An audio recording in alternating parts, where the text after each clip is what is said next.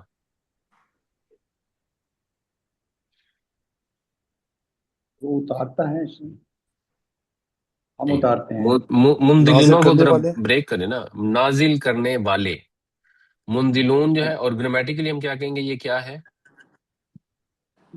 بے شک ہم اتارنے والے ہیں۔ نہیں نہیں، منزلون وہ تو ترجمہ ہو گیا نا اتارنے والے، ویسے منزلونا کو گرامیٹیکلی اگر ہم کہیں گے تو یہ کیا ہے؟ واحد ہے، جمع ہے؟ جمع جمع جمع ہے۔ ہے، جمع جمع۔ جمع ہے۔ اور کیا ہے گرامر کے لحاظ سے؟ اور مفعول۔ مفعول ہے، طیبہ صاحب نے کہا۔ شاہد صاحب آپ کے خیال میں کیا ہے؟ شکیل صاحب؟ سر یہ فعل فیل، فعل ہے، اچھا، فاعل۔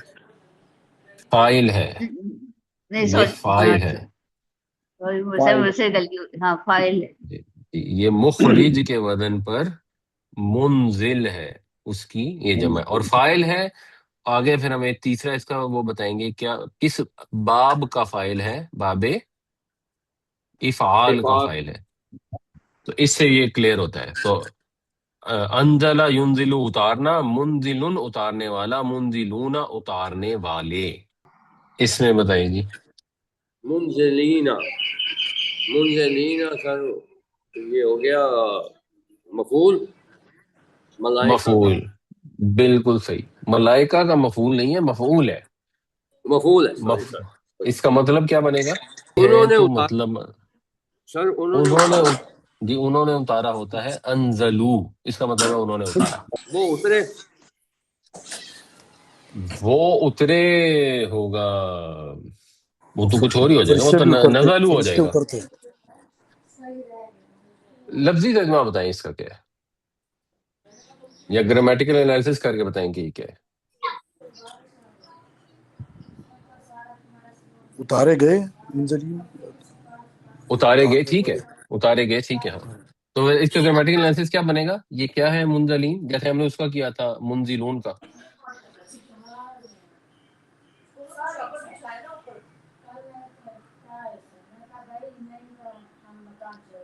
ہے نا، یہ ابھی ہم نے منزلون کا کیا ہے نا، یہ 3 چیزیں تو ہم نے کی ہیں. اس میں کیا ہے،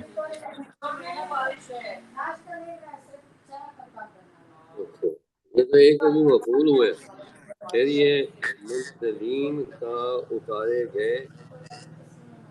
اتارے گئے یعنی مفعول ہے، ٹھیک ہے، یہ مفعول ہو گیا. جی سر. اور یہ کیا ہے، جمع ہے. فائل ہے نا. جمع ہے، یہ منزلین فائل ہے، یہ مفعول ہے. مفعول ہے اور جمع ہے. اچھا شاہد صاحب آپ بتائیں، یہ منزلین اور منزلون میں کیا فرق ہے. سب منزلین فائل ہے. اچھا غور کریں، منزلونہ جو ہے یہ رفع میں ہے، اور منزلینہ جو ہے یہ یہ منزلین نصب میں. نصب میں ہے، نصب میں ہے. تو یہ اونا اور اینا جو ہے نا، یہ تو رفع اور نصب کی وجہ سے آیا ہے. اب اگر آپ اس کی واحد دیکھیں تو اس منزلین کی واحد کیا ہوگی، منزل، نہیں یہ منزلین کی نزل ہے. واحد دیکھیں، میں دوبارہ لکھ دوں، ایک لفظ لکھا ہوا ہے یہاں پہ منزلونہ، ایک تو یہ ہے، ٹھیک تو ہے. منزل منزل منزل منزل جی، تو اس کی واحد ہے منزلن، منزل. منزلن. اور اس کی واحد کیا ہے جو منزلونہ تھا، منزل، منزل منزلن. منزل. تو یہ منزلن کی جمع ہے اور یہ منزلن کی جمع ہے. تو منزلن جو ہے یہ فاعل ہے، اور منزلن کیا ہے، مفعول.